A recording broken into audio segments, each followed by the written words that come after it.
Ready? Hello? Hi?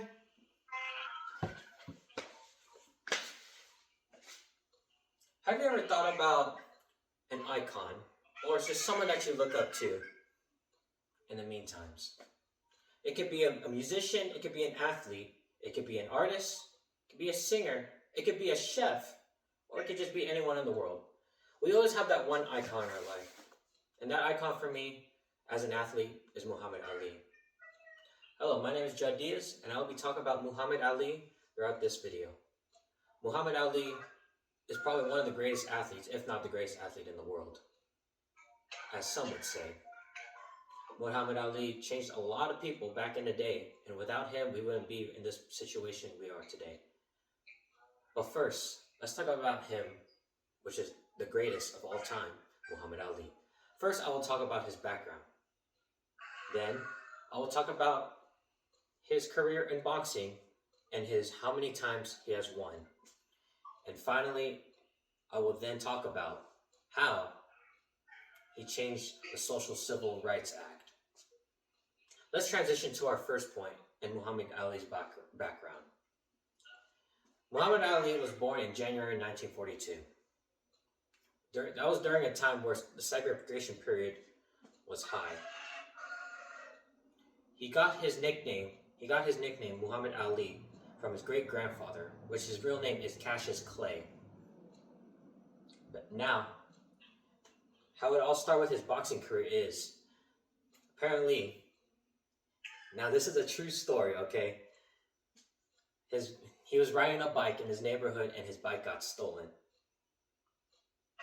He then trained with one of probably his trainer, Joe Martin, where he found as his neighborhood, or he was a police officer, and he told him, hey, do not retaliate. I will take you to my gym. We will box because you need to learn how to stand up for yourself. And that's how it all started with Muhammad Ali, pretty much. Now that I've talked about Muhammad Ali and his background, I would love to then transition to his boxing career. With Muhammad Ali, when I first talked about how he transitioned to boxing and how he started in the basement of the gym, can you believe he joined the Olympics in 1960 and he had 100 wins and 8 losses?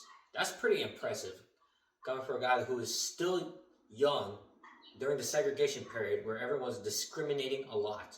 100 wins and 8 losses. That's unheard of right there. Now let's talk about the people who he faced off now. He faced off against Frazier, he faced off against Liston, and he faced off against Patterson. Let's talk about Liston first. That's where he got his nickname, the greatest. Or as some say, the mighty hand, I would say. Now when he faced against Patterson, there was a lot of controversy where it went 12 rounds, but apparently he didn't want to continue because he was just running around. And with Frazier, he knocked him out to the ground, and that's where he got his name, the Golden Glove. Now that I talk about his boxing career, I'd love to then talk about how he was a social service act to the community. See, he was banned in boxing, pretty much, all right? He was banned in boxing. He wanted to do something, so then when he was banned for boxing, he then traveled across the world. When he traveled across the world, he talked about the social service acts, which is then racism, discrimination, all that. He then started a camp talking about to the kids and how he started and what the world is like right now.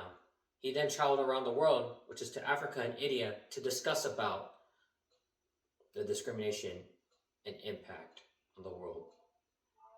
And finally, he wrote a book.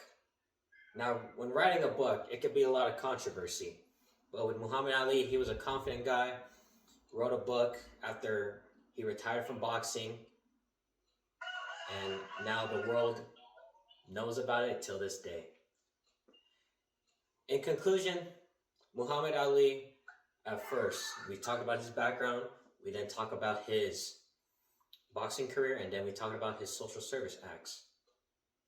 When you put it all together, it makes you think, wow, he did this all back in the day? Yes, during the segregation period, which was hard. And Muhammad Ali will never be forgotten, and that's why he's one of the greatest athletes of all time. Thank you, and I hope you enjoyed my presentation. Yeah, thank you, John. Thank you.